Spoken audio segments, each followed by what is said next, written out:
인사합시다. 안녕하십니까? 예, 반갑습니다. 자, 오늘은 이제 우리 부동산 총론 끝내고요. 특성하고 속성 끝내고 수요 공급 이론, 경제론으로 넘어가는 시간 갖도록 하겠습니다.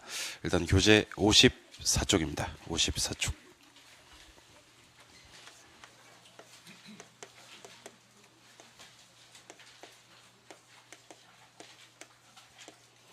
자, 우리가 지난주에 했던 수업은 이제 부동산학 총론이라는 수업이에요. 부동산학 총론에서는 첫 번째 복합 개념의 부동산에 대해서 정리를 좀 하셨어요. 복합 개념의 부동산. 복합 개념의 부동산 공부하시면서 우리가 이제 정착물에 관한 개념도 한번 정리를 해봤었죠. 세 번째는 이제 토지 용어와 주택 용어에 대해서 정리를 한번 해봤었어요. 지난주 수업은 여기까지 했었고, 오늘은 이제 부동산의 속성, 그리고 부동산의 특성, 이런 거 할 차례예요. 그럼 지난주 했던 거 가볍게 한번 복습을 해보면요. 복합 개념의 부동산은요, 법률적, 경제적, 기술적, 요 3대 측면의 부동산을 복합 개념의 부동산이라고 하고, 법과 경제를 묶어서 무형, 기술적 측면, 물리적 측면을 유형, 그러기도 했었어요. 예. 법률적 측면은 협의 광의가 있는데, 토지와 거정착물은 협광위에 다 속해 있고요. 준부동산이 없으면 협의가 되는 거고, 있으면 광의가 된다 그랬죠. 이때 준부동산은 등기 등록의 공시 방법을 갖춤으로써 부동산에 준하여 취급되는 기계, 재단, 기타가 있었는데, 부동산에 준하여 취급된다는 것은 이제 부동산처럼 저당권 설정도 가능하고 감정 평가의 대상도 된다. 뭐 그런 얘기를 한 적이 있었습니다. 경제적 측면의 부동산은 5개를 다 암기하셔야 됩니다. 암기됐는지 모르겠는데, 자산, 자본, 생산요소, 소비재, 상품. 자산자본, 생산요소, 소비재, 상품. 토지는 일반적으로는 생산재가 맞습니다. 생산요소가 맞습니다만 소비재가 되는 경우도 있다. 한번 언급했었고요. 기술적, 물리적 측면의 부동산은 4개 있었어요. 자연, 공간, 위치, 환경 이렇게. 그래서 법률적 측면 2개 그러면 협의, 광의. 경제적 측면 5개 그러면 자산자본, 생산요소, 소비재, 상품. 기술적, 물리적 측면 4개 그러면 자연, 공간, 위치, 환경. 이런 것들은 수업 시간 안에 거의 다 꼭 계셔야 됩니다. 법률적, 경제적, 기술적 측면의 부동산이 복합 개념의 부동산이었다면 토지와 건물을 일체로 보는 부동산은 복합 부동산이라 그랬고요. 건물 하나의 주거 용도와 상환 용도가 함께 있는 경우를 복합 건물이라고 한다 그랬었습니다. 그래서 법경기는 복합 개념의 부동산, 토지와 건물을 일체로 다루어서 활동의 대상으로 삼는 건 복합 부동산. 그 다음에 마지막으로 건물 하나의 주거 용도와 상환 용도가 함께 있는 경우는 복합 건물 이렇게 한다 그랬었죠. 두 번째. 자, 민법 99조 1항에서는 토지와 그 정착물만 부동산이라고 한다 그랬었는데, 정착물에 대해서 간단하게 살펴보셔야 됩니다. 먼저 토지 정착물이 있었고 부동산 정착물이 있었어요. 일단 토지 정착물은 대부분 종속 정착물인데 독립 정착물이 4개 있다 그랬어요. 그래서 건물, 명인방법을 갖춘 미분리 과실, 명인방법 갖춘 수목이나 등기된 임목, 타인 토지에 경작된 농작물, 요거 4개 말고는 싹 다 종속, 이렇게 공부하시면 되고, 부동산 정착물은 진짜 정착물과 동산이 있는데, 정착물은 부동산의 일부여서 부동산 매매 시에 매수자에게 소유권이 함께 넘어가 버리지만, 동산으로 처리되는 것들은 부동산으로부터는 완전 독립된 것이어서 부동산에 팔린다 하더라도 매수자에게 소유권이 넘어가지 않는다 그랬었어요. 그럼 어떤 것들이 정착물이고 동산인지 구분하는 방법이 4가지 있었죠. 부착, 성격, 의도, 관계. 부착, 성격, 의도, 관계. 요거 받고 당사자 간의 계약, 합의, 동의, 그러니까 특약상이 따로 있으면 또 그에 따른다라는 얘기도 드린 바가 있습니다. 뭐 경작 목적이 아닌 수목, 자연식생, 단연생 식물, 정착물인지 인지 아닌지가 불분명할 때 임대인 정착물, 이런 것들은 싹 다 정착물이라 그랬어요. 그래서 정착물에 너무 큰 관심을 갖지 말고, 왜냐하면 싹 다 정착물이니까. 이것도 마찬가지로 동산 3개를 기억하자 그랬습니다. 기억날지 모르겠는데, 임차인 정착물, 경작 수확물, 가식 중에 있는 수목. 임차인 정착물, 경작 수확물, 가식 중에 있는 수목, 이런 것들은 동산으로 처리한다 그랬었습니다. 그 다음에 토지 용어, 이제 우리 3번째 가는 거예요. 토지 용어와 주택 용어에 대해서 살펴볼 건데, 토지 용어는 일단 지목에 따른 분류 28개를 기억하셔야 되는데, 이 28개를 결국에는 다 기억을 하게 되세요. 나중에 이제 2차까지 하시게 되면 공시법 시간에, 지적법 시간에 지목을 배우시게 되면 당연히 해결이 되는 부분인데, 우리는 개론 시간은 한 11개 정도 지목, 우리 시험에서 출제가 될 가능성이 있는 11개 지목만 따로 기억을 하시면, 농지와 관련된, 농지는 지목이 아니고요. 농지와 관련되는 지목이 3개 있다 그랬죠. 전답, 과수원. 택지와 관련되는 지목이 또 역시 2개가 있다 그랬어요. 대화, 공장용지. 그 외에도 뭐 제방, 국어, 하천, 유지, 종교용지, 사적지. 조심하셔야 될 건 저수지는 지목이 아니라 그랬죠. 유지해야 될 것 같고, 그 다음에 사찰용지라는 지목은 없다 그랬죠. 종교용지 하든지 굳이 사로 출발하고 싶으면 사적지 하든지 해야지 사찰용지라는 특정 종교를 하는 지목은 없다. 그런 얘기 한 적이 있습니다. 그리고 토지 용어를 이제 분류를 한번 해보면요.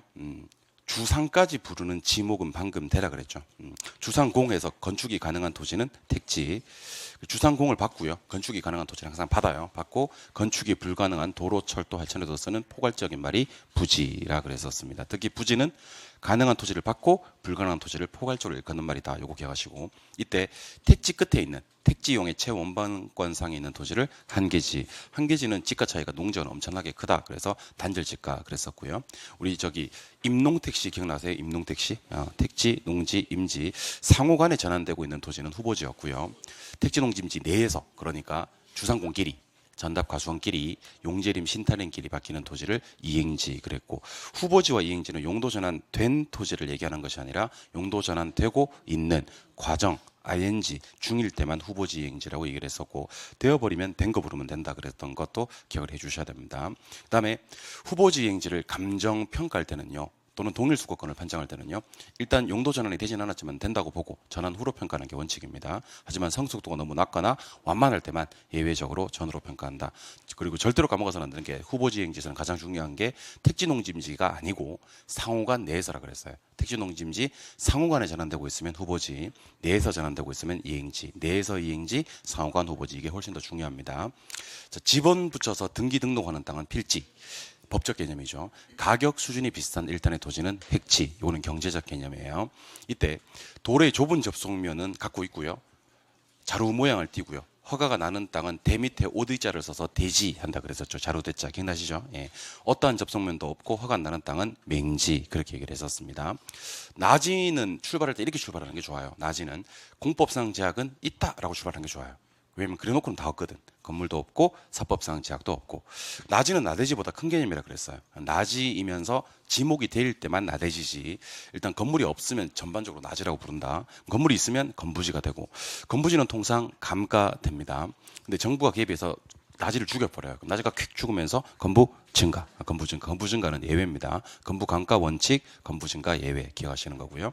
그다음에 비어 있긴 한데요.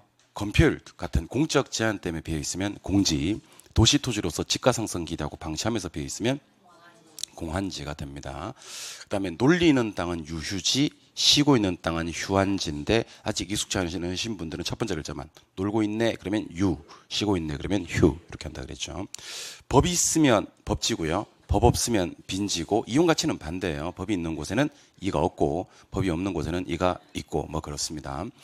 그리고 빈지는 만조부터 등록지점 사이의 토지를 빈지라 그래요. 만조부터 등록지점 사이의 토지. 만조와 간조 사이는 간석지라고 따로 있습니다. 만조부터 등록지점 사이의 토지. 그 외에 뭐 소박하거나 원시적인 땅은 소지원지, 전답이 하천으로 변해버린 땅은 포락지, 그다음에 고압선 아래에 있는 토지는 산하지. 이런 것들 시험에 반드시 나오는 토지 용어니까. 그러니까 이 토지 용어는요, 우리 실제 시험에서 난이도 상중하를 맞춰야 되거든요. 실제 위원들도 상중하를 맞출 때 뭐 맞추려고 내는 문제일까요? 하 맞추려고 내는 문제예요. 그러니까 이런 문제를 그의 시험에서 틀려버리는 경우가 있어서는 절대로 안 됩니다. 그러니까 선물 주는 거예요. 선물. 그러니까 일종의 뭐라고 해야 되면 서비스죠. 서비스. 서비스는 어떻게 하시면 되죠? 받으시면 됩니다. 그냥 받으시면. 알겠죠? 예. 고깃집에 앉았는데 바로 앉자마자 소주가 한 병 나오는 경우예요. 그 소주 안 시켰는데, 그러니까 서비스예요. 이런 거야 뭐. 드시면 돼. 알겠죠? 거기서 발끈하고 난 소주 안 먹어 맥주로 바꿔달라고 그러고 그러면 안 되는 거예요. 서비스는 그냥 먹는 거예요. 그냥. 집에 싸가든지. 알겠죠? 예, 그렇게 하시면 되는 거예요. 서비스로 나가는 문제입니다. 주택의 용어로 가볼까요? 주택의 용어는 단독주택과 공동주택이 있는데 4개씩 분류를 할 수 있어야 됩니다. 단독주택은 단독, 다중, 다가구, 공간이고요. 공동주택 4개를 암기해버리면 단독주택 암기 못한 거는 묻어갈 수 있습니다. 공동주택 4가지는 아파트, 연립, 다세대, 기숙사. 그래서 공부를 하시는 방법 중에서 요거 뭐 있고 요거 뭐 있다, 이렇게 2개 분류하는 거 있지 않습니까? 우리 개론에 그런 게 진짜 많아요. 우리 부동산 학교는 그 40문제 중에서 절반 정도의 문제가 거기서 나온다고 봐도 과언이 아닙니다. 2개 중에 비교하는 거. 그 나중에 뒤에 가시면 리카도의 차액지대설과 마르크스의 절대지대설 비교하는 문제거든요. 그럼 다음은 차액지대설에 대한 설명이 다 틀린 것을 찾아라 하고 뭘 내는 거야? 절대지대설을 내는 거지. 그리고 뭐 상향야가, 하향야가, 정예배 비효과, 부예배 비효과, 수요법칙, 공급법칙, 수요량의 변화와 수요의 변화 이렇게 전부 다 비교하는 거예요. 어떻게 되면 탄력적이 되고 비탄력적이 되느냐, 뭐 대체제와 보완제 비교해야 되고 정상제와 열등제 비교해야 되고 이 비교가 거의 뭐 절반 이상이라고 봐도 과언이 아닙니다. 그래서 이 두 개씩 비교하는 거 공부하시는 방법 중에서는요, 둘 다 공부 알아놓으시는 게 제일 좋긴 해요. 근데 혹시 자신이 없으시면요, 대신 한 개라도 확실하게. 그러니까 단독주택 네 가지가 단독, 다중, 다가구 공간이 있는데 자신이 없다. 그러면 공동주택 네 가지로 완벽하게 정리해 버리는 겁니다. 아파트 연립 다세대 기숙사 한번 해볼까요? 시작. 아파트 연립 다세대 기숙사, 아파트 연립 다세대 기숙사는 이제 공동주택이 됩니다. 이 중에서 세팅을 합니다. 5개를 세팅하거든요. 아파트하고 연립하고 다세대하고 다가구하고 다중 순서는 기억하셔야 돼요. 아파트, 연립, 다세대, 다가구, 다중. 그리고 세팅을 어떻게 하냐면 5, 4, 4, 3, 3으로 세팅을 해요. 5, 4, 4, 3, 3. 기억하십니까? 예. 면적은 아파트는 면적이 없고요. 663개, 660, 660, 660, 330. 화살표시 초가 이하 있었죠, 그죠? 이것도 아파트는 해당상이 없고 초가 이하, 이하, 이하 이렇게 그렇게 세팅을 한 다음에 5계층이 뜨면 무조건 아파트라 그랬어요. 5계층은 무조건 아파트. 초과는 무조건 연립. 초과는 무조건 연립. 그다음에 330은 무조건 다중이 그렇게 얘기를 했었습니다. 됐나요? 네. 요 시계 딱 보니까 지금 한 15분이 안 지난 것 같아요. 저 복습 시작하고 나서 지금까지. 그래서 원래 그 4시간 정도 수업했던 것의 핵심을 판단하는 데는 15분이면 충분합니다. 15분이면 충분하니까 집에 가서는 그 개론 같은 경우는 오늘이 이제 수요일이지 않습니까? 그죠? 수요일 하루만 개론 정도 공부하고요. 나머지 그 복습은 저한테 맡기시면 돼요. 나머지 시간에는 민법을 복습하시는 게 좋습니다. 알겠죠? 예. 그래서 우리 특히 동차 준비하시는 분들은 이번에는 제가 프로젝트를 어떻게 짜고 있냐면 동차 준비하시는 분들에게 4월 말까지는 어쨌든 개론하고 민법 1차에서 55점에서 60점 사이 정도, 그러니까 합격 정도의 점수에 준하는 점수를 한번 만들어 보려고 합니다. 그러니까 시험이 10개월 남았다고 생각하지 마시고 4월 말에 1차 시험이 있다고 생각하시는 겁니다. 또 실컷 자다가 일어나가지고 지금 4월달 1차 시험이 있어요. 이렇게 계속 자다 깨서 참여하지 말고 잠 깨고 나서 참여해요. 혹시 자다가 깼을 때는요, 한 5분 정도는 분위기 파악을 좀 해야 알겠죠? 예. 바로 깨서 수업에 참여할 생각하지 말고. 그러니까 4월 말에 1차 시험이 있다라는 마음가짐으로 이제 4월 말에 1차 시험에 합격 점수를 만들기 위한 노력을 한번 해보시라는 거예요. 그러면 반드시 동차 합격하십니다. 반드시. 알겠죠? 근데 우리 수험생들이 이 10월 달에 시험이 있다고 생각하니까 마음이 너무 여유가 있어요. 여유가 있어도 그렇게 여유 있을 수가 없어. 차라리 아예 그 공부하기 전보다 더 여유 있는 삶을 사는 것 같아. 왜냐하면 4시간, 학원에 나오는 4시간은 어떻게 보면 확실하게 보장받은 시간이니까. 그죠? 왔다 갔다, 뭐, 출퇴근 시간, 우리 왔다 갔다 하는 시간까지 합치면 한 5시간을 왔다가 공식적으로 보장받는 시간이다 보니까 상당히 사람들이 여유가 묻어나, 보면. 그러지 말고요. 여유가 없다고 생각하시는 게 좋을 것 같아요. 여유가 없다고 생각하시고 4월 말까지는 1차는 합격 점수를 만들어내겠다. 그래서 제가 지난주에 숙제 하나 냈었죠. 기본산에 있는 문제, 진도 나간 데까지는 풀어오라 그런 얘기를 했어요. 그래 안 풀었단 말이야. 이거 안 풀었다고. 푸는 사람도 있겠지만, 예, 안 풀었다고. 그러니까 안 푼 사람들은 시험이 많이 남았다고 생각돼서 그런 거예요. 집에 가서 복습은 이론 정리 같은 복습은 제가 해드릴 테니까 알든 모르든 문제 정답 해설을 보는 한이 있더라도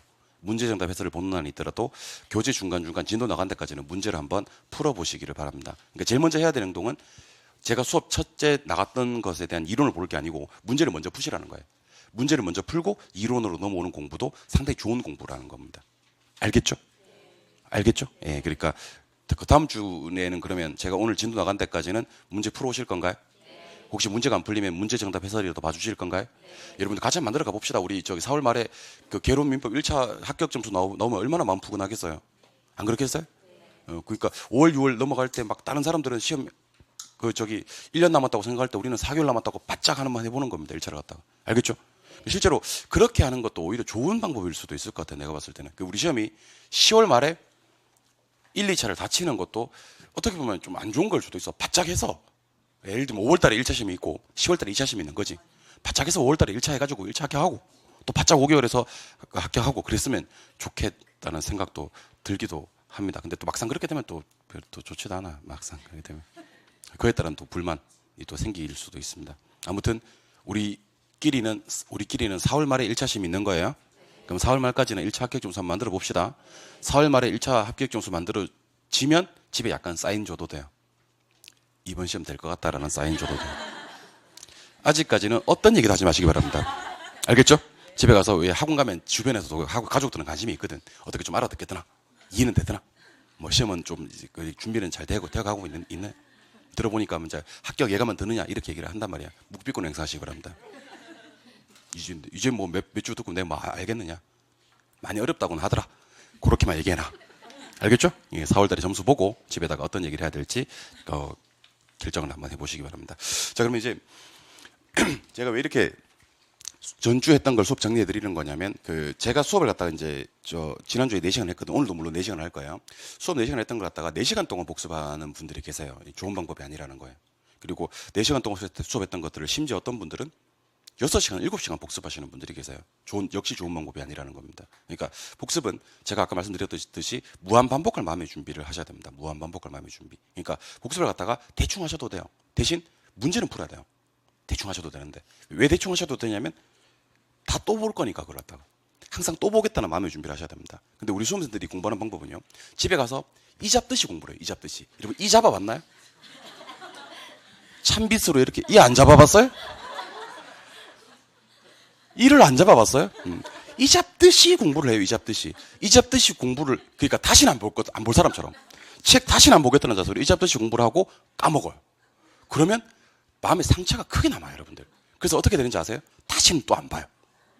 그래서 상처를 받아서. 내가 이걸 정말 이 잡듯이 공부를 했는데 까먹어 버리니까 갑자기 뭐를 느끼냐면 인생 무상을 느껴버리는 겁니다. 살아 뭐해? 공부해서 뭐해? 이런 생각이 드는 거죠. 힘이 쫙 빠지면서. 실제로 그렇거든요. 근데 대충 봤던 것은 뭐 한 번 더 보고 한 번 더 보고 자꾸 이렇게 지금은 스케치한다는 느낌. 아직까지는 물감에 손댈 시기는 아니라는 생각이 들어요. 그러니까 나중에 얼마든지 수정 보완해 나갈 만큼의 여유가 있으니까 아직까지는 그죠? 그러니까 스케치한다는 느낌으로 여러분 반복할 마음의 준비만 하셔서 학원에 오시면 되겠습니다. 자, 그럼 부동산의 특성 지금부터 출발합니다. 자, 부동산의 특성. 자, 부동산의 특성은 당연히 토지 특성이란 것과 건물 특성이 있을 텐데요. 토지 특성만 공부하시면 됩니다. 건물 특성은 공부하실 필요가 없는 게 우리나라하고 일본만 토지와 건물을 독립된 부동산으로 다루어요. 우리나라에서만 건물의 특성이란 게 있지 외국에 가면 그냥 부동산의 특성에서 토지 특성만 보거든요. 그래서 부동산의 특성, 제목은 부동산의 특성이지만 우리는 토지 특성 위주로 공부를 한다는 생각을 하셔야 됩니다. 그래서 지금 이 시간부터는 건물의 특성은 무시, 토지 특성과 건물 특성 중에서는 토지 특성 위주로 공부를 하신다라고 부동산의 특성과 토지 특성을 거의 동의어처럼 쓰셔도 관계없습니다. 자, 그럼 잘 보세요. 토지 특성은 종류가 두 가지가 있는데요. 일단 시험에는 반드시 출제되는 부분입니다. 시험에는 반드시 출제되는 부분이고, 요거는 A형을 시험 치르시는 분이든 B형을 시험 치르시는 분이든 여러분들 시험지를 받잖아요. 그죠? 10월 26일 날 토요일 날 오전 9시 30분에 시험지를 받으실 텐데 시험지를 받으면 제일 앞장에 표지가 있어요. 표지를 한 장 딱 넘기면 토지 특성이 문제가 있을 겁니다. A형을 받든 B형을 받든. 그래서 요거는 어떻게 보면 시험의 첫인상을 좌우하는 부분이에요. 토지 특성을 잘 하시는 분들은 산뜻하게 시험을 출발할 수가 있고 토지 특성을 잘 못하는 분들은 좀 찜찜하게 상당히 찝찝하게 공부를 시험을 시작해야 되는 그런 첫인상을 좋아하는 부분입니다. 첫인상 상당히 중요하니까 그죠? 그러니까 요 토지 특성은 정리를 좀 잘 해두시기 바랍니다. 토지 특성의 종류는 크게 두 가지가 있어요. 하나는 토지의 자연적 특성이라는 게 있고요. 자연적 특성. 두 번째는 토지의 인문적 특성이라는 게 있습니다. 자연적 특성과 인문적 특성이 있는데 토지의 자연적 특성이라는 것은 토지 자체가 가지고 있는 특성이에요. 토지 자체. 그래서 이거는 뭐라고 부르냐면 선천적인 특성이다 그래요. 토지가 처음 생기고 지금까지 쭉 가지고 내려오는 특성이니까 선천적인 특성이고 인문적 특성은 토지에 인간이 개입된 이후에 나타나는 특성입니다. 그러다 보니까 자연적 특성은 이제 선천적, 불변적 특성이라고 얘기를 하고요. 인문적 특성은 인간에 의해서 가변적, 신축적인 특성이다라고 얘기를 해요. 근데 자연적 특성을 나타내는 대표적인 단어가 뭐냐면 물리적이라는 단어예요. 물리적으로 뭐뭐하는 것은 불가능하다라는 얘기를 꼭 하셔야 되고요. 불가능하다는 말은 뭐뭐할 수 없다라고 얘기하시는 거예요. 그에 반해서 인문적 특성은 이 토지 특성에서만 쓰는 말이 있어요. 경제적이란 단어와 용도적이란 단어를 동의어처럼 씁니다. 경제적과 용도적이란 말은 원래 동의어는 아닌데요. 토지 특성에서만 지금 이 파트에서만 경제적이란 말과 용도적이란 말을 동의어처럼 써요. 경제적, 용도적으로는 인간에 의해서 가능하다, 뭐뭐할 수 있다라고 얘기를 합니다. 자, 그러면 자연적 특성 관련되어서 우리가 공부하셔야 될 특성은 총 5가지 특성이 있거든요. 7번 보실래요? 첫 번째는 부동성이 있어요. 부동성. 두 번째는 영속성, 세 번째는 부증성, 네 번째는 개별성. 사실 요까지만 이제 시험에 자주 출제가 되고요. 마지막에 인접성이라는 게 있는데 인접성은 시험에 잘 안 나옵니다. 잘 안 나와. 그러니까 네 가지 특성이 중요하다고 생각하시면 돼요. 부동성, 영속성, 부증성, 개별성. 근데 뭐 구색을 맞추기 위해서 5개가 있으니까 인접성이 있다. 인문적 특성은 용도의 다양성, 용도의 다양성, 병합 분할의 가능성, 병합 분할의 가능성, 마지막으로 이제 위치의 가변성 이런 것들이 있어요. 근데 우리가 이제 시험 관련해서는요, 우선순위를 정해야 되거든요. 뭐가 중요하고 뭐가 안 중요하다. 그러면 뭐가 중요하냐면 토지 특성은 시험에 반드시 나오는 거라 그랬는데 자연적 특성이 상당히 중요합니다. 그래서 인문적 특성은 별로 안 중요하고 굳이 공부를 해보겠다면 용도의 다양성 정도만 공부를 하시면 되지, 나머지 특성들은 제목 위주로 병합 분할의 가능성과 위치의 가변성도 토지 특성이긴 하나 인문적 특성에 속한다 정도만 기억을 하시면 돼요. 그럼 핵심은 아까 소개드렸던 자연적 특성의 네 가지, 부동성, 영속성, 부증성, 개별성인데 조심하실 점은 부동성이 뭐예요? 라고 물었을 때 공부하신 분들이, 공인중개사 공부를 하신 분들이 움직이지 않는 거예요. 이렇게 얘기하시면 안 된다는 거예요. 영속성이 뭐예요? 그러면 영속적인 거. 부증성은 뭐예요? 증가되지 않는 거. 개별성이 뭐예요? 그러면 각기 개별적인 거. 이렇게 얘기하셔서는 조금 곤란합니다. 자, 그러면 아까 제가 세팅해드렸던 물리적으로 뭐뭐 할 수 없다, 물리적으로 뭐뭐가 불가능하다, 이 단어를 꼭 쓰시면서 토지의 자연적 특성 5가지를 정리해 보겠습니다. 앞으로 제가 부동성이 뭡니까? 라고 물으면 부동성은 토지는 물리적으로 이동이 불가능하다는 특성이에요 라고 얘기해 주시면 돼요. 물리적 이동이 불가능. 영속성은 물리적으로 감가가 불가능하다. 부증성은 물리적으로 공급이 불가능하다. 개별성은 물리적으로 대체가 불가능하다. 인접성은 물리적으로 분할이 불가능하다. 이렇게 얘기를 합니다. 자, 그러면 제가 방금 말씀드렸던 이동, 감가, 공급, 대체, 분할 했던 거 있지 않습니까? 그죠? 이런 것들이 경제적으로는 또 다 가능해요. 그러니까 토지는 물리적으로만 이동이 안 되는 거지 경제적 이동, 용도적 이동은 돼요. 토지는 물리적으로만 감가가 안 되는 거지 경제적 감가는 얼마든지 돼요. 토지는 물리적으로만 공급이 안 되는 거지 경제적 공급, 용도적 공급은 됩니다. 그럼 그중에서 제가 대표 주자 하나만 소개해 드릴 테니까 한번 정리를 한번 해보겠습니다. 자, 요건 다른 것들은 시험에 잘 안 나오고 공급이 시험에 잘 나옵니다. 공급. 자, 그래서 제가 묻습니다. 지금부터 토지는 공급이 되나요 안 되나요? 라고 물으면 이렇게 얘기하셔야 된다고요. 물리적으로는 공급이 안 되지만 경제적으로는 공급이 된다. 용도적 공급은 가능하다. 경제적과 용도적은 동일하다 그랬으니까 토지 특성에서는. 그럼 한번 써볼게요. 토지는 공급이 됩니까? 그러면 물리적으로는 공급이 불가능하나, 아예 안 돼. 불가능하나, 경제적 같은 말로 이거 한번 따라해 볼래요? 용도적. 실제로 최근 시험에 용도적이라고 한번 나온 적이 있어서 제가 용도적을 좀 더 강조를 합니다. 경제적이라는 말을 더 많이 써야 되는데 최근 시험에 용도적이라는 말이 나온 적이 있어요. 용도적 공급은 가능하다. 자, 그럼 토지의 물리적 공급이 불가능한 이유는 무슨 성이냐면 부증성 때문이에요. 부증성 때문이고, 요거는 우리가 예외가 없다 그래요. 물리적으로 공급이 안 되는 것에는 두말하지 마라. 절대로 안 되니까. 그리고 우리가 이것을 완전 비탄력의 수직이라는 말까지 써요. 완전 비탄력의 수직이다. 근데 경제적 공급은 가능하다 그랬단 말이에요. 경제적 공급이 가능한 것은 용도의 다양성 때문인데, 요건 네 글자로 표현하면 용도가 전환된 것이다 라고 얘기하는 겁니다. 근데 경제적 공급이 된다고 해서 물리적 공급이 된 건 아니라는 거예요. 그건 당연히 용도가 전환된 것으로 인식을 하는 건데요. 자, 제가 토지란 말을 쓸 건데요. 토지를 국토의 관점에서 입각을 해서 얘기를 해보죠. 국토. 그러니까 영토 관점.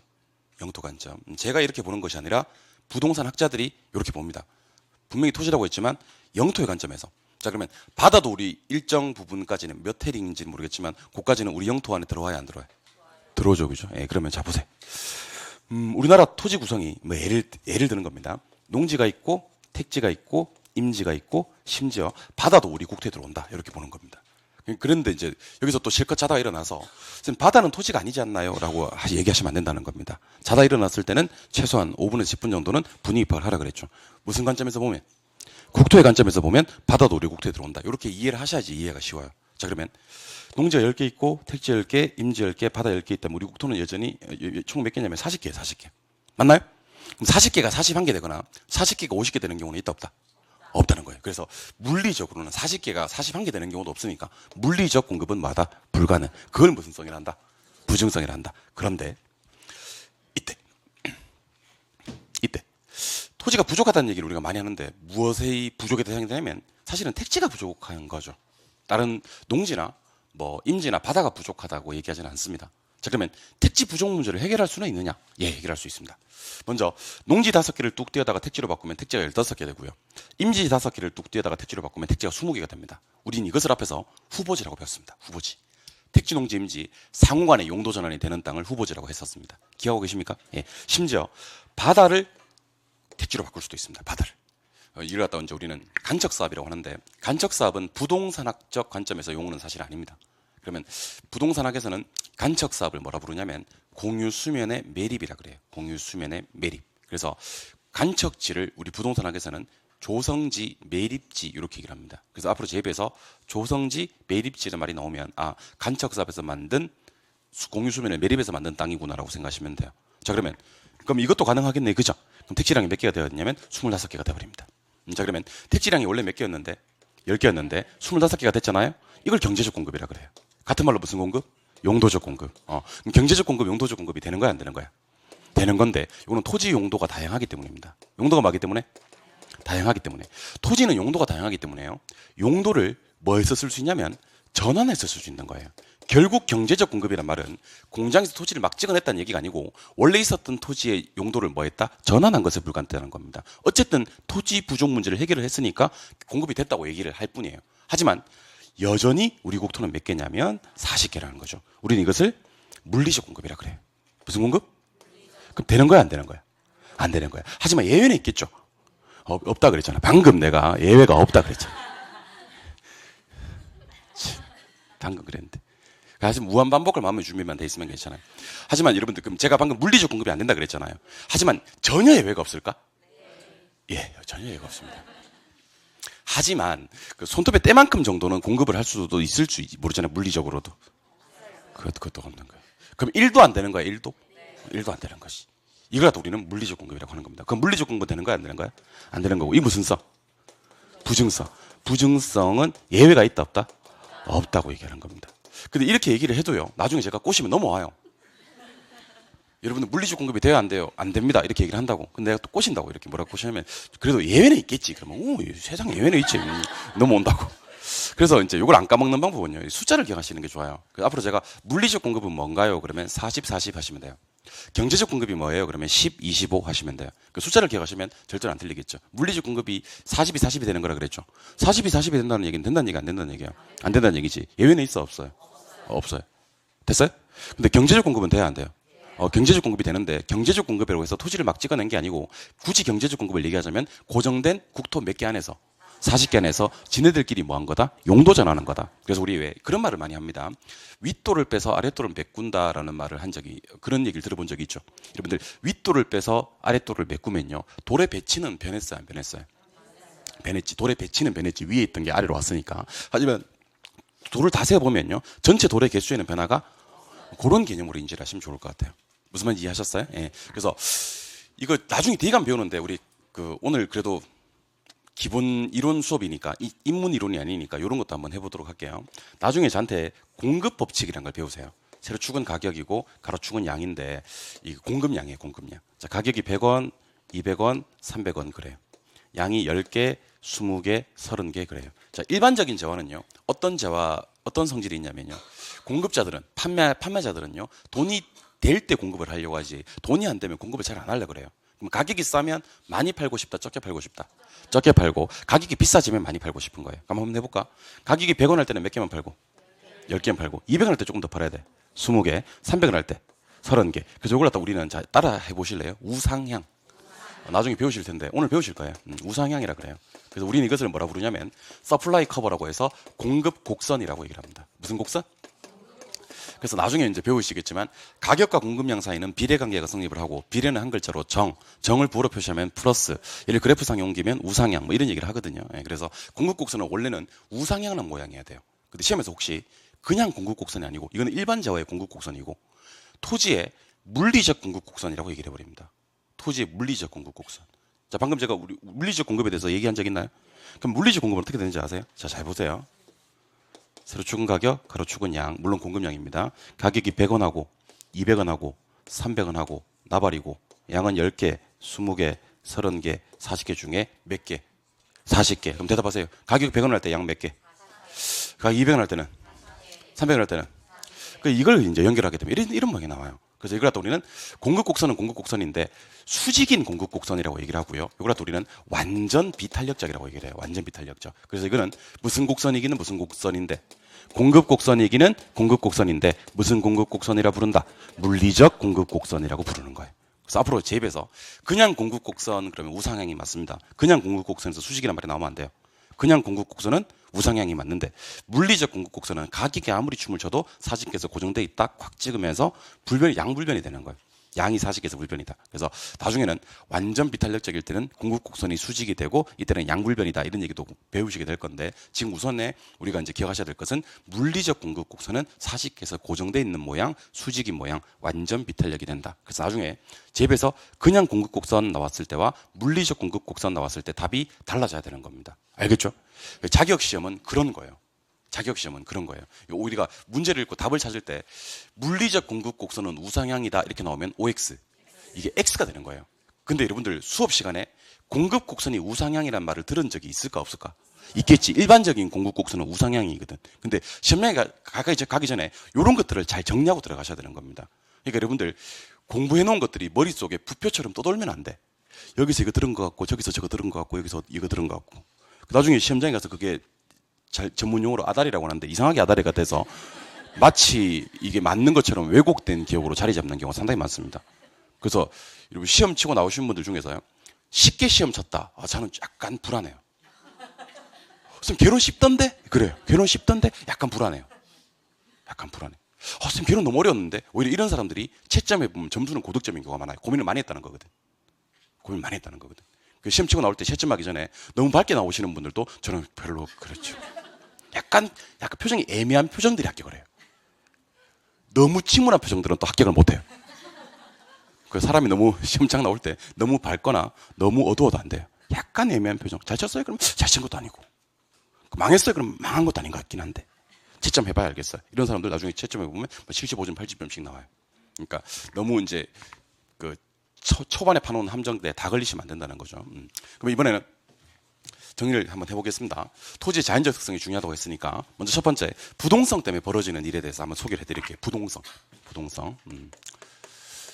부동성은 토지는 물리적으로 이동이 안 된다는 특성인데요. 그런 특성 때문에 토지 시장이 국제화돼요. 부동산 시장이 국제화되고 임장활동, 정보활동, 중개활동을 해야 돼요. 근데 이 세 가지 활동 중에서 시험에 제일 많이 나왔던 활동들은 임장활동이고요. 그 다음에 외부 효과나 지역 분석의 이유가 되는데, 외부 효과, 지역 분석은 부동산과도 관련이 있습니다만은 하나 더 추가하셔야 됩니다. 이거는 시험에 나오는 단어니까 인접성. 선생님 아까 인접성 안 중요하다 그랬잖아. 인접성은 안 중요해요. 근데 외부 효과, 지역 분석이 시험에 들 때는요, 부동성만 띄우는 경우도 물론 있지만 부동성과 인접성을 같이 주는 경우도 있기 때문에, 인접성은 그러니까 1+1 할 때 플러스 1에는 속하지만 얘가 단독으로 나오지는 않더라고요. 부동성과 인접성은 외부 효과, 지역 분석과도 관련이 있다. 자, 부동산 시장은 전국적으로 시장이 형성되지 않고 지역마다 따로따로 형성이 된다 그래요. 지역마다 따로따로 시장이 형성되는 것을 우리는 국지화라 그래요. 그래서 혹시 국지화가 뭡니까? 그러면 지역마다라고 생각하시면 돼요. 지역마다 따로따로. 근데 여러분들 문제 푸시다가요, 방금 소개해드렸던 지역이란 말을 만나잖아요. 지역이란 단어가 지문에 들어가 있더라. 그러면 예외 없이 부동성으로 가요. 이런 거 기억해 놓으시면 참 좋아요. 그러니까 부동산은 지역마다 가격이 달라집니다. 이런 말이 나오면 무슨 성 때문이라고요? 부동성. 감정평가할 때 지역 분석을 해야 됩니다. 그러면 부동성. 부동산 시장은 지역 간 수급 조절이 어렵습니다. 그러면 부동성이 되는 겁니다. 예컨대 움직일 수 있는 동산들은요, 남는 지역에 있는 물건을 모자라는 지역으로 가져와 버리면 수급 조절이 돼버립니다. 그래서 시장을 전국적으로 형성을 시키지 지역마다 따로따로 형성을 시키지 않는다는 거예요. 예를 들면 서울의 새우깡시장, 광주의 새우깡시장 하지 않는다는 얘기예요. 왜냐하면 광주의 새우깡이 모자라고 서울의 새우깡이 남으면 그건 남는 거 가져와서 수급 조절하면 되니까.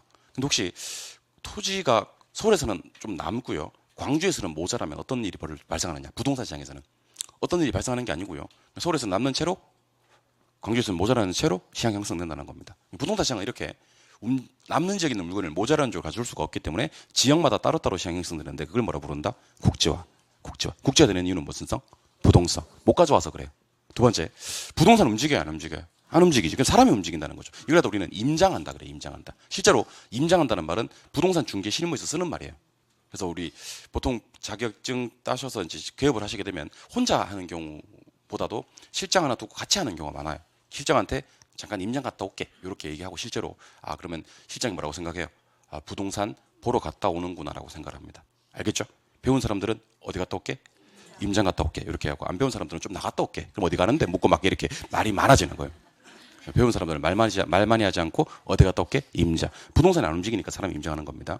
부동산은 한 곳에 진열해 놓고 판매할 수가 없기 때문에 중개활동이 발달하고요.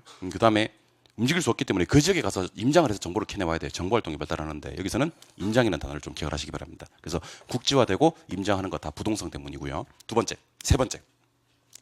부동산은 원튼 원하지 않든 외부 영향을 받을 수밖에 없어요. 이걸 외부 효과라고 하거든요.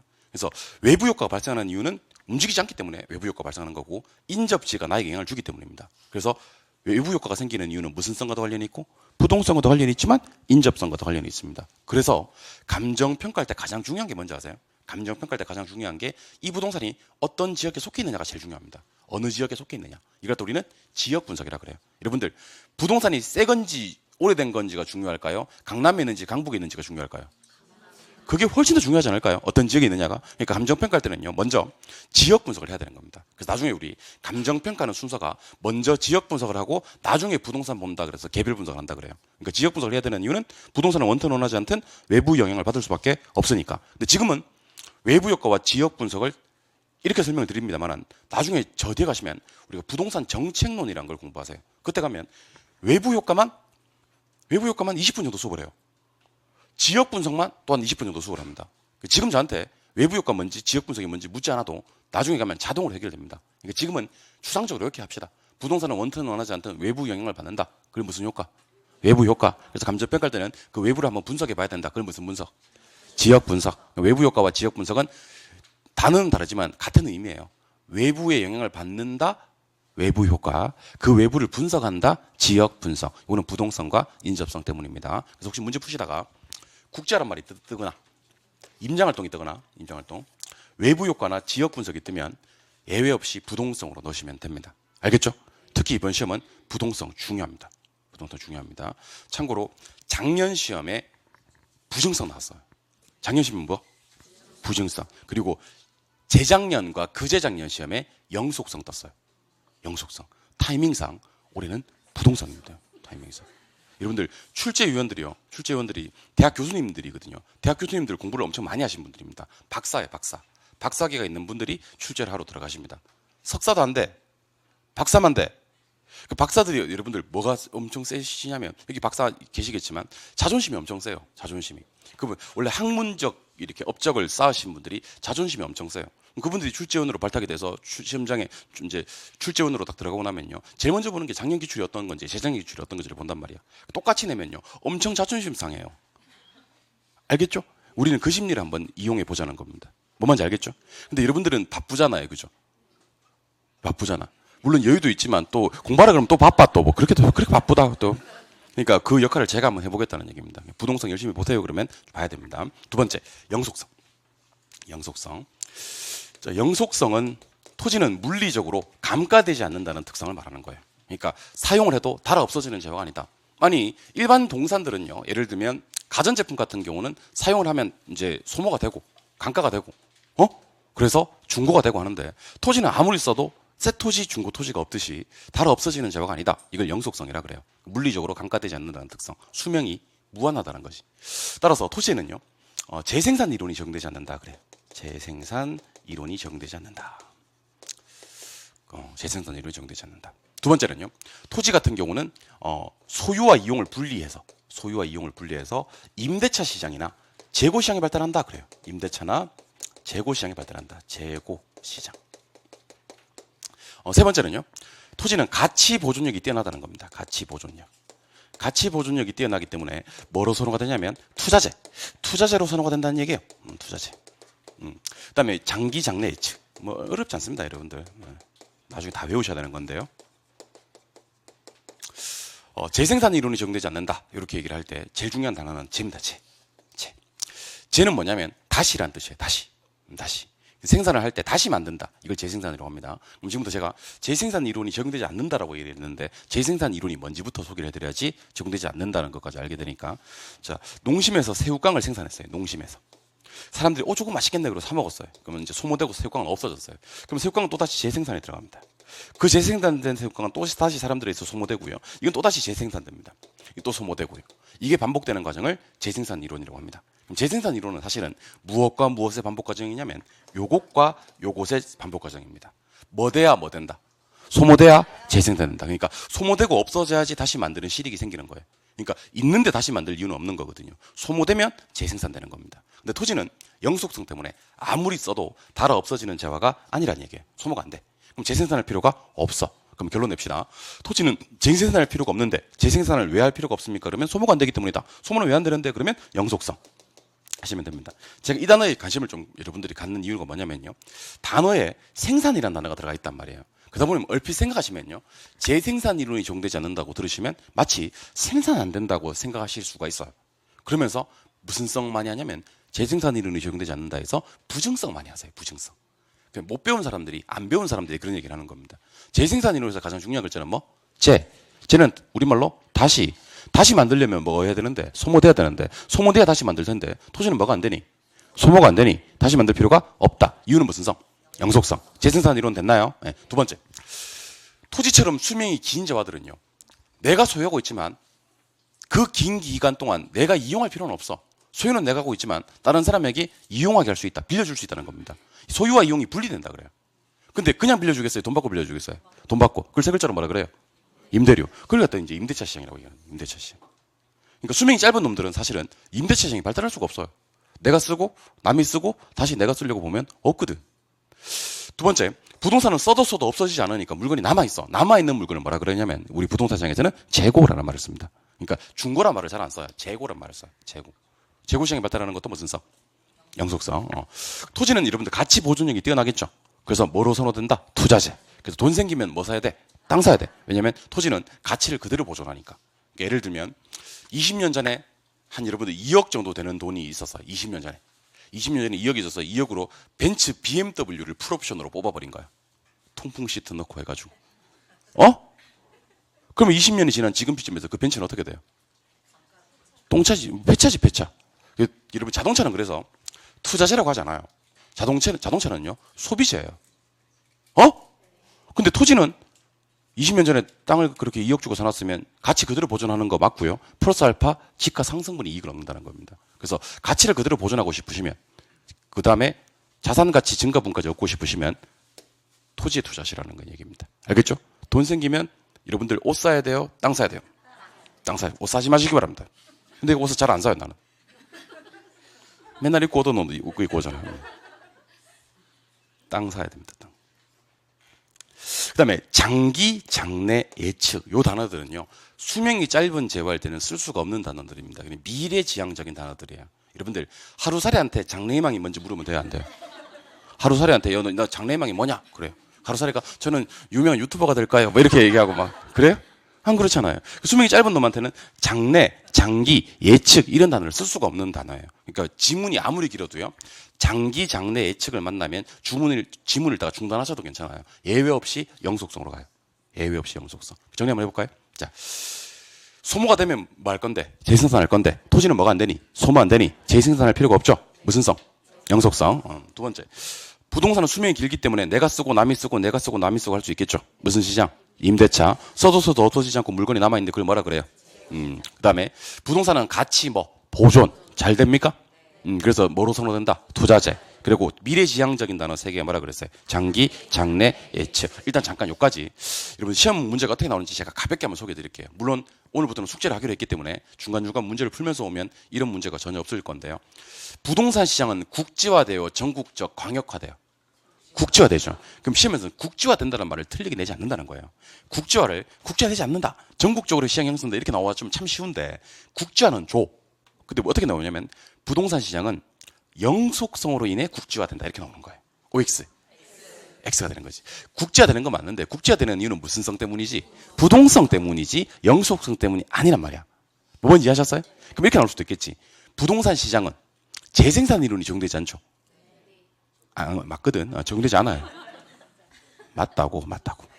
그런데 부동산 시장은 부증성으로 인해 재생산 이론이 적용되지 않는다. 그러면 X가 되는 거예요. 재생산 이론이 적용되지 않는 이유는 부증성이 아니라 영수. 그러니까 여러분들이 공부해야 되는 법 알겠습니까? 이게 중요하긴 한데요. 얘가 무슨 성 관련되는 거고 부동성. 이게 중요한 게 맞긴 한데요. 얘가 무슨 성? 매칭시키는 게 중요합니다. 매칭시키는 게. 아시겠어요? 그럼 같은 논점으로 부증성 한번 가볼 건데요. 부증성. 혹시 까먹었을까 봐 복습 한번 시켜드릴게요. 부증성. 부증성 들어가기 전에 여러분들 제가 복습 한번 시켜드릴게요. 복습이라 하면 수업을 했다는 얘기 안 했다는 얘기예요. 질문 드립니다. 부동산 시장은 공급이 돼야 안 돼요?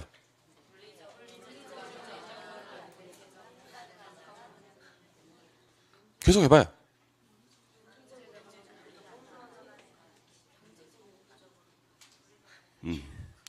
어떻게 얘기해야 되면 물리적 공급은 불가능하지만 경제적 용도적 공급은 가능합니다. 그렇게 해야지 내가 다시 다음 질문을 가거든. 물리적 공급이 불가능한 이유는 무슨 성? 부증성. 예외 있고 없고? 없고. 물리적 공급 곡선의 모양은 수직. 걔를 뭐라 부르기도 한다? 완전 비탈. 경제적 공급은 가능합니까? 뭐 때문에? 용도의 다양성. 근데 경제적 공급은 토지를 공장에서 막 찍어낸 게 아니고 네 글자. 용도 전환한 거다. 이렇게 얘기를 해. 그게 이제 100점짜리 정답이에요. 아시겠죠? 예. 그러면 부증성 때문에 어떤 일이 벌어지냐면요. 토지 시장에 생산비 법칙이 적용되지 않는다. 그래요. 생산비 법칙이 적용되지 않는다. 그다음에 토지 시장은 희소하고 부족하다 그래요. 희소하고 부족하기 때문에 작년 시험에 나왔던 단어죠. 집약적 이용을 해야 됩니다. 집약. 집약 중요한 말이고요. 그다음에 수급 조절 잘 안 돼요. 수급 조절 잘 안 되고 균형 가격 형성도 잘 안 돼요. 균형 가격 형성도 잘 안 돼요. 마지막으로 토지 공개념. 토지 공개념이 발달하고 하나 더 할까요? 최유효 이용을 해야 됩니다. 최유효 이용. 요까지. 칠판 보시기 바랍니다. 자, 지금부터 생산비 법칙이 시험에 떴어요. 그때는 뭐를 동그라미 할 거냐면 B에다 동그라미 할 거예요. B. B는 뭐의 줄임말이냐면 비용의 줄임말입니다. 자, 일반적인 재화는 비용을 투입하면 생산이 된다. 이게 생산비 법칙입니다. 뭐만 투입해라. 돈만 써라. 그럼 생산이 된다. 이게 생산비 법칙입니다. 토지 시장에는요. 물리적으로는 아무리 많은 비용을 들여도 토지 물리적 공급량을 늘릴 수는 있다 없다? 없다. 생산비 법칙이 토지에 적용되지 않는데 이거는 부증성 때문입니다. 그러다 보니까 토지는 물리적 생산량을 증가시킬 수 없다 보니까 항상 남아돌지 않고요. 희소하고 부족해요. 그럼 토지를 쓸 때는 어떻게 쓰냐면 토지를 조금만 써요. 조금만 쓰고 자본을 많이 투입해서요. 건물을 고층화시키는 거예요. 우리는 이것을 집약적 이용이라 그래요. 그래서 누군가 여러분들한테 집약이 뭡니까? 라고 물으면요. 고층 건물 얘기하시면 돼요. 고층화되는 현상을 집약적 이용이라고 하고요. 고층화되지 못하는 현상을 조방적 이용이라고 얘기를 합니다. 집약이란 말은 단위 면적당 토지에 노동과 자본을 많이 투입한다. 쉽게 얘기하면 건물이 고층화되는 것을 집약적이라 그래요. 토지가 남아도니까 부족하니까 토지를 많이 쓰고 쬐끔 쓰고 건물을 고층화시키는 거예요. 이걸 집약적 이용. 그다음에 부동산은 수요 공급 조절이 어렵다 그래요. 수급 조절이 어렵다. 그러다 보니까 자연스러운 균형 가격 형성도 잘 안 된다 그래요. 그리고 이렇게 부족한 토지는 항상 누가 많이 개입하냐면 정부가 많이 개입을 해요. 정부가 개입하는 것은 우리는 사익을 강조하는 개념이 아니라 공익을 강조하는 개념이라고 해서 토지 공개념이라고 합니다. 토지에 공익을 강조하는 개념이 뭐라고요? 공개념. 남아 논다면 굳이 정부가 개입할 필요가 없지만 부족한 재화이니까 부증성으로 인해서 공개념. 그러면 부족한 재화를 이용할 때는요. 어떤 이용을 해야 되냐면 최유효 이용을 해야 됩니다. 상당히 어려운 단어인데 최유효 이용이라는 단어는 이 토지의 가장 적합한 용도를 한번 찾아내보자. 이 토지의 1등 용도를 한번 찾아내보자 하는 것을 최유효 이용이라고 합니다. 그래서 우리 그런 얘기 하지 않습니까? 자녀가 있는데 자녀 있으신 분들 많잖아요. 그죠? 자녀가 있는데 얘 뭐 하면 좋을까? 얘 적성이 뭘까? 요거 찾는 게 최유효 이용이라고 생각하시면 돼요. 이 토지에 어떤 용도로 한번 가장 적합하게 이용을 한번 해볼까를 따지는 게 최유효 이용입니다. 남아돈다면 굳이 최유효 이용을 고집할 필요가 없습니다만 토지가 부족하니까 이 토지에 가장 적합한 용도를 찾아낸다는 것을 최유효 이용이라 그래요. 그래서 혹시 문제 풀다가 생산비 법칙이 적용되지 않아요. 희소하고 부족하기 때문에 집약적 이용을 해야 돼요. 수급 조절 균형 가격 형성이 어렵고 아무래도 공익 개념, 토지 공개념이 발달하고 최유효 이용을 해야 되는데 이건 무슨 성? 부증성 하시면 됩니다. 마지막 개별성에 대해서 살펴보도록 하겠습니다. 개별성. 자, 개별성은 같은 말로 이질성이라 그래요. 이질성. 이질성은 토지는 각기 다르다 하는 성질을 이질성이라 그래요. 출발합니다. 서울에 있는 새우깡이랑 우리 광주에 있는 새우깡은 같은 새우깡 처리돼요. 다른 새우깡 처리돼요. 같은 새우깡. 동질적이다 그래요. 근데 서울에 있는 30평 토지랑 광주에 있는 30평 토지는 다른 토지 처리됩니다. 그러다 보니까 같은 면적, 같은 평, 그러니까 같은 면적이겠지. 지형, 지세, 용도로 하더라도요. 같은 가격이 성립되지 않아요. 그래서 우리는 이것을 일가의 법칙이 토지에는 적용되지 않는다 그래요. 일가의 법칙이 토지에는 적용되지 않는다. 일가 같은 물건에 같은 가격이 성립되지 않는다. 그 이유는 토지 시장은 개별화되고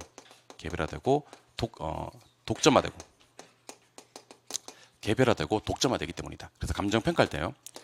개별 분석을 해야 된다라고 얘기를 합니다. 자, 한번 들어보시죠. 물건마다 가격이 다르다는 것을 개별화라고 그래요. 그 물건 아니면 안 된다. 독점화라 그래요. 그래서 감정 평가할 때는요. 물건마다 감정 평가를 다 따로따로 해봐야 된다. 개별 분석이라 그래요. 그래서 아까랑 약간의 차이점을 좀 알려드릴게요. 부동산은 지역마다 가격이 다르나요? 그거는 국지화라 그래요. 뭐라고요? 부동산은 물건마다 가격이 다르나요? 그거는 개별화, 독점화라 그래요. 느낌 다르죠? 지역마다 가격이 다른 이유, 국지화되는 이유는 무슨 성 때문이었고 부동성 때문이었고 물건마다 가격이 다른 이유, 개별화, 독점화는 무슨 성 때문이었다? 개별성. 그래서 감정 평가할 때 지역 분석을 해야 되는 이유는 부동성이지만 물건마다 감정 평가한다. 개별 분석을 해야 되는 이유는 개별성이 되는 겁니다. 뭐 뭔지 알겠죠? 예. 그다음에 부동산은요. 공통적인 원리나 이론 도출 비교가 곤란하다 그래요. 성격이 너무 같으니까 다르니까 성격이 너무 다르니까 원리나 이론 도출 비교가 어렵다 곤란하다라는 말을 써요. 여러분들 새 차는 비싸고 중고차는 싸다 그러면 돼요 안 돼요? 그래도 돼요. 앞으로는 그렇게 하세요. 예, 새 차는 비싸고 중고차는 싸요. 왜 그래요? 앞으로는 그렇게 하세요. 새 가전제품은 비싸고 중고 가전제품은 싸다 그러면 돼요 안 돼요? 돼요. 원래 새 거 비싸고 중고는 싸요. 공통적인 원리나 이론 어디다 적용해도 마찬가지예요. 같은 품목인데 새 건 비싸고 중고가 싼 건 당연하지. 근데 부동산 시장에 와서는 그런 얘기를 해서는 안 돼요. 여러분들 새 아파트가 비싸고 중고 아파트는 싸다 그러면 돼요 안 돼요? 특히 중고 아파트 중에서 재건축을 목전에 두고 있는 아파트들은요. 정말 오래됐음에도 불구하고 재건축 기대익이 반영돼서 가격이 비쌀 수도 있죠. 부동산 시장은요. 너무 성질이 다르다는 개별성 때문에 공통적인 원리나 이론 노출, 비교가 어렵다. 비교 어렵다는 말을 좀 해야 되는데 이거는 여러분들 학문적으로 접근하셔야 됩니다. 그러니까 그냥 우리가 흔히 하는 얘기로 접근하시면 안 되고 학문적으로 여러분들 두 재화를 견주어 보는 행동에 비교란 작업이 있고요. 비교란 작업이 있고 대조란 작업이 있어요. 비교란 작업이 있고 대조란 작업이 있는데 비슷한 것끼리 견주어 보는 것은 비교라 그래요. 그리고 너무 다른 것끼리 심지어 성향이 반대인 것끼리 견주어 보는 것을 대조한다 그래요. 학문적으로는 이게 맞아요. 그러니까 혹시 성격이 너무 다른 두 재화를 갖다가 견주어 보는 행동, 이렇게 갖다 견주어 보는 행동은 뭐 한다 그래야 되고 대조한다. 성격이 비슷한 놈들끼리 견주어 보는 행동은 비교. 그럼 성격이 비쌀 때 하는 행동이 비교고 성격이 너무 다르면 대조한다 그래야 됩니다. 알겠죠? 그래서 우리가 일상생활에서 잘못 쓰고 있는 말들이 너무 많아요. 그러니까 애가 맨날 반에서 꼴등을 해오는 거예요. 그래서 부모가 속상하잖아요. 그죠? 그래서 야 옆집에는 뭐 시험만 치면 1등이라던데 너는 왜 맨날 꼴등이냐? 그럼 애가 뭐라 그래요? 엄마 비교 좀 하지 마. 그러면 애는 나무를 알아야 됩니다. 여러분들. 야 네가 2, 3등 할 때 비교지. 너 그건 비교가 아니다. 대조다. 이렇게 얘기를 해서 완전 멘붕에 빠뜨려야 돼. 갖다가. 뭔지 알겠어요? 예. 그리고 또 부부싸움 할 때 그렇게 하지 않습니까? 왜 옆집 그런 말을 해서는 안 되는데 부부싸움 할 때. 그게 참 자존심이네. 남자의 자존심이 있는데 옆집 남편은 한 달에 1,000만 원 벌어온다더라. 그렇게 얘기하는 거지. 이런 얘기하면 안 되는 거야. 이런 얘기를 하면. 그럼 남편이 뭐라 그래요? 문을 콱 닫고 나가면서 비교하지 마! 하고 나갈 거 아니야. 그럼 남편 다시 불러야 돼. 불러가지고 당신이 한 8, 900 벌어올 때 그게 비교지. 지금 당신 월급이랑 그 월급은 대조다. 이렇게 해서 싸움판을 확 키워버리세요. 그러니까 비슷한 것끼리 견주어 보는 게 비교고요. 너무 다른 것끼리 견주어 보는 건 대조예요. 무슨 말인지 알겠죠? 결국 부동산은 성질이 같다는 성질이 있어요. 다르다는 성질이 있어요. 대조의 대상이 되는 거지. 비교는 곤란하다는 거예요. 비교는 곤란하다. 이해하셨어요? 성격이 너무 뭐하다는 성질, 다르다는 성질, 개별성으로 해서 비교까지 곤란합니다. 그리고 아직은 안 배웠지만 나중에 이런 거 배우십니다. 부동산 시장은 B가 3개 나온다 그래요. 이거 3B라고 하는데 거래 가격이 비공개되고 상품이 비표준적이고 시장이 비조직적이다. 이건 뒤에 가서 배울 거예요. 시장이 비조직적이다. 이게 전부 다 개별성 때문에요. 거래 가격이 비공개되고 상품이 비표준적이고 시장이 비조직적인 게 전부 다 개별성. 그래서 나중에 3B라고 할 거예요. 3B. 3B는 싹 다 무슨 성? 개별성. 이렇게. 그 정리 한번 해볼게요. 토지시장의 일물가의 법칙이 적용되지 않고요. 개별화 독점화 개별 분석을 해야 되고요. 그 다음에 원리나 이론 도출, 비교가 곤란하고요. 부동산 시장에 거래가 비공개되고 상품이 비표준화되고 시장이 비조직적인 것은 무슨 성? 개별성 때문이다. 이렇게 공부하시면 되는 겁니다. 자, 그럼 이번에는 인접성에 대해서 살펴볼 건데, 인접성은 좀 더 교재에 있는 내용 그냥 한번 훑어드릴게요. 한번 들어보세요. 인접에 있으면 좋은 점이 협동할 수 있어요. 협동적이요. 나쁜 점은 경계 문제가 발생해. 그리고 인접지에서 발생한 불로소득을 여기서 개발해서 얻어진 불로소득을 개발이익이라고 하거든요. 그 개발이익은 철저하게 환수해야 된다. 뭐 그런 얘기도 하고요. 마지막으로 이런 얘기 한번 해볼까요? 아까 외부 효과 지역 분석했던 거 기억납니까? 그게 무슨 성 때문이기도 하지만 부동성 때문이기도 하지만 인접성 때문이기도 하다. 그 다음에 요거는 참고로 들으세요. 물리적으로는 아까 제가 물건을 바꿀 수가 있다 그랬어요? 없다 그랬어요? 없다. 무슨 성 때문에? 개별성. 근데 인근 지역에 있다면 용도적 관점에서는 바꿀 수가 있겠지. 예를 들면 내가 여기 5층에서 학원을 하고 싶은데 여기 5층에 공실이 없어. 그럼 바로 옆 건물 가서 5층에서 학원을 해도 돼, 안 돼? 돼. 그러니까 물리적 대체는 안 되지만 인접성만 있다면 용도적 대체는 된다. 이 정도만. 그래서 한번 볼게요. 인접성은 협동적 이용과 경계 문제 발생한다. 외부 효과 지역 분석의 이유가 되기도 한다. 개발 이익을 환수를 해야 된다. 인접지에서 발생한 건. 그다음 마지막으로 용도 면에서는 대체가 된다. 여기 인접성이다. 이 정도만 기억하시고 선택과 집중합시다. 무슨 성, 무슨 성, 무슨 성에. 부동성, 영속성, 부증성, 개별성에. 그리고 걱정하지 마세요. 제가 칠판에 판사한 내용들은 교재에다가 반드시 체크를 해드릴게요. 교재에 반드시 체크를 해야 돼. 필기 안 해도 돼. 알겠죠? 여러분들 지금 걱정되는 게 내가 요거 갑자기 지워버릴까봐 그게 걱정되는 거잖아요. 지금 간절한 눈빛을 저한테 보는 사람이 몇 명 있어요, 지금. 제발 지우지 마소서, 이렇게. 지워도 돼. 인문적 특성은 용도의 다양성이라는 특성이 있는데 요거 하나 정도만 기억합시다. 용도의 다양성 두 가지만 기억하시면 되는데 자, 따라해보세요. 최유효 이용. 경제적 공급. 한번 따라해봐요. 최유효 이용. 경제적 공급. 앞면에 있는 놈 하나 있는데 경제적 공급 한번 했던 거 기억납니까? 예. 네. 경제적 공급. 자, 토지는 물리적 공급은 돼, 안 돼? 무슨 성 때문에? 부증성 때문에. 예외는 있지? 예외 없어요는 뭐예요? 자, 다시. 예외는 있지? 예외는 없나요? 근데 경제적 공급은 되지? 용도가 많기 때문에, 다양하기 때문에 용도 전환하면 되는 거예요. 이 용도의 다양성. 그럼 또 아까 토지에 가장 적합한 1등 용도로 이용하자는 말이 최유효용이라고 그랬지? 이게 아까 어디 있었냐면 부증성에도 있었거든. 근데 사실은 부증성보다는 최유효용은 용도의 다양성과 더 적합합니다, 여러분들. 그러니까 혹시 최유효용 해야 되는 이유를 하나만 찾아봐라 그러면 용도의 다양성이에요. 자, 최유효용은 1등을 찾아내는 거라 그랬잖아요. 자, 잘 보세요. 한 반에 학생이 한 명밖에 없어요. 그럼 시험 쳐서 1등을 뽑아, 안 뽑아? 안 뽑지. 아니, 학생이 한 명밖에 없다고. 한 반에 학생이 한 명밖에 없는데 시험 쳐서 1등을 뽑을 실력이 없지. 걔가 1등이겠지. 근데 학생이 여러 명 있잖아. 그러면 시험을 쳐서 1등을 뽑아내는 실력이 있지. 토지는 용도가 한 개밖에 없어요. 다양해요. 다양하다 보니까 이 토지에 가장 적합한 무슨 이용을?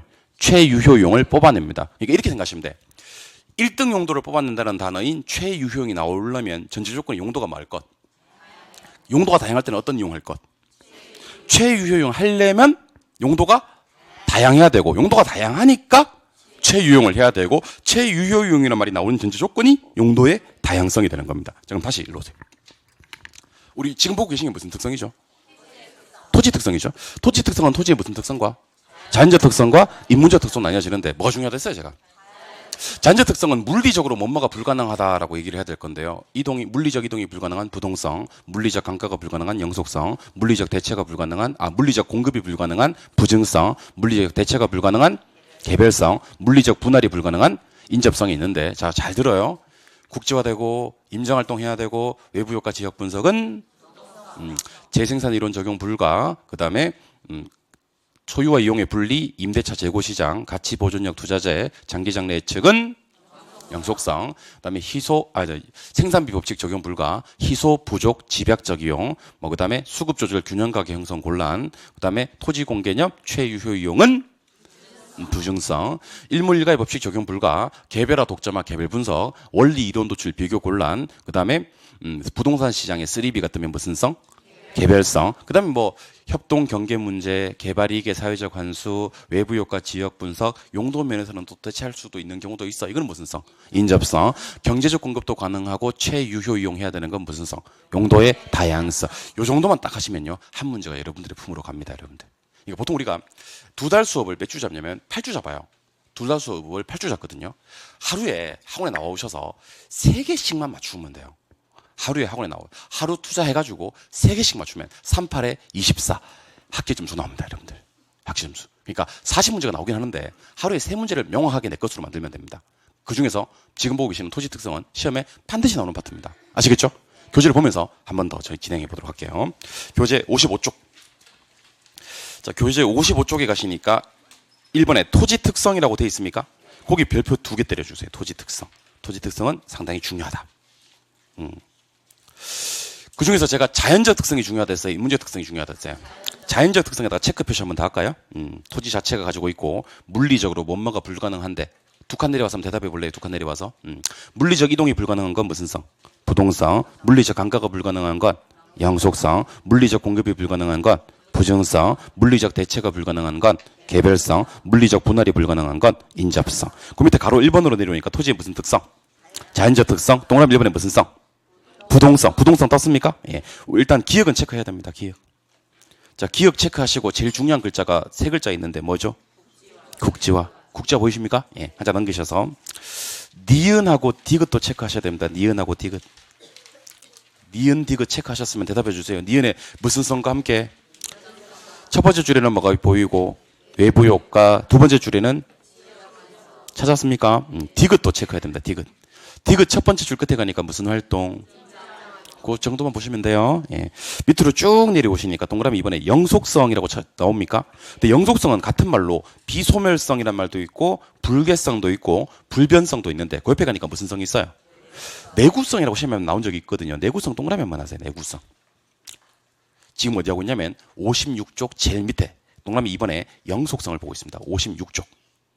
영속성 가로 안에 보면 내구성이라는 글자에 동그라미를 했습니다. 자, 수명이 길다는 걸 무슨 성이라고 하기도 하고 영속성이라고 하기도 하고 내구성이라고 하기도 합니다. 알겠죠? 예.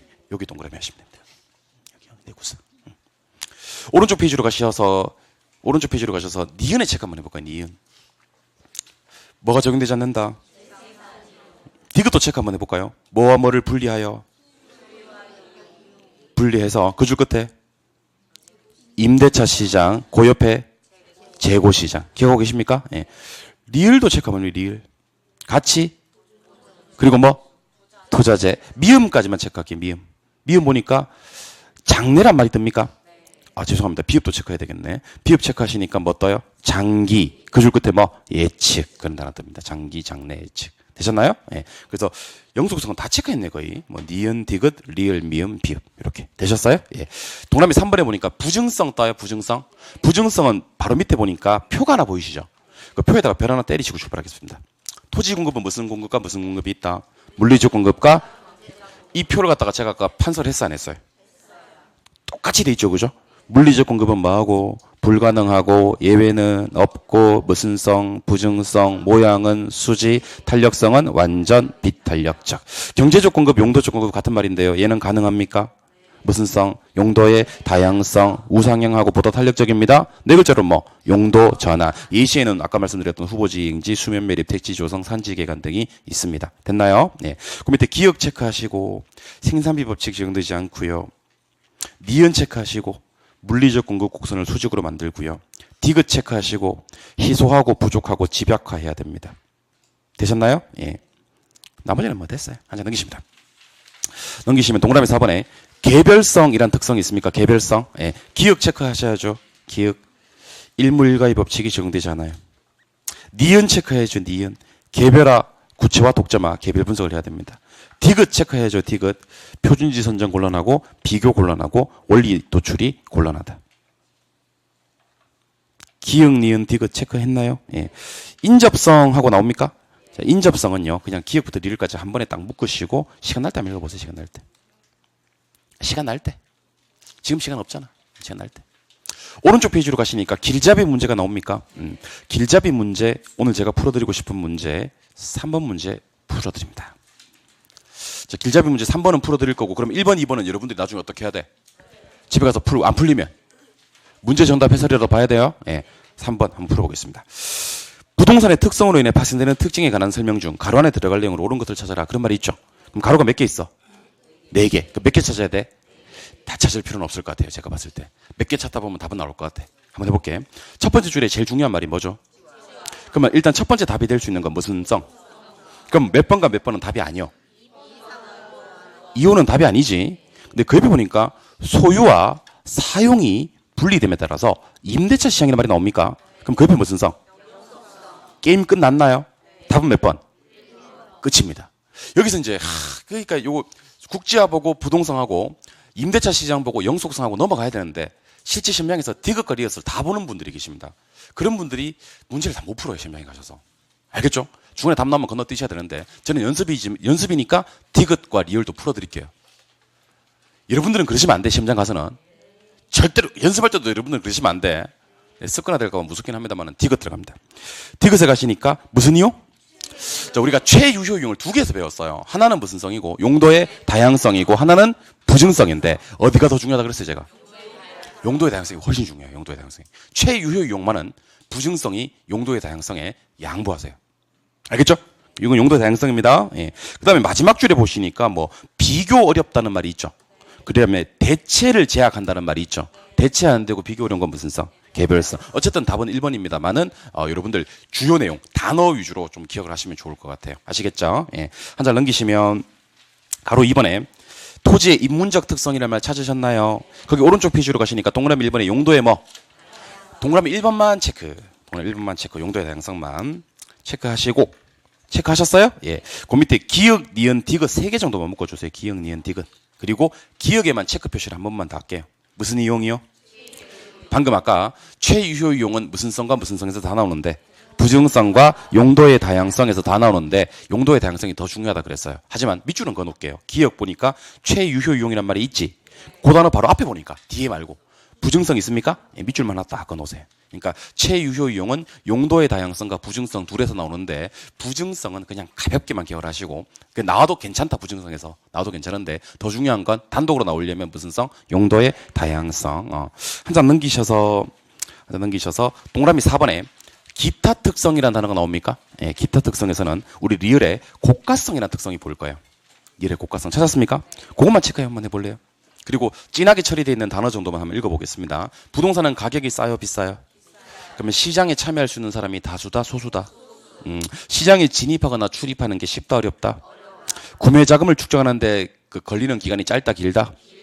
보통 부동산 살 때 너무 비싸기 때문에 은행 가서 금융 뭐를 빌린다? 부채를 빌린다. 그래서 이런 뭐 당연하겠죠, 그죠? 시장 참여자를 스스로 제한하고 진출입하기를 어렵게 하고 구매하는데 축적 자금을 장기간 소유하게 만들고 부채를 필요하게 만드는 이유는 고가성. 시험에 한번 나온 적이 있어서 그래요.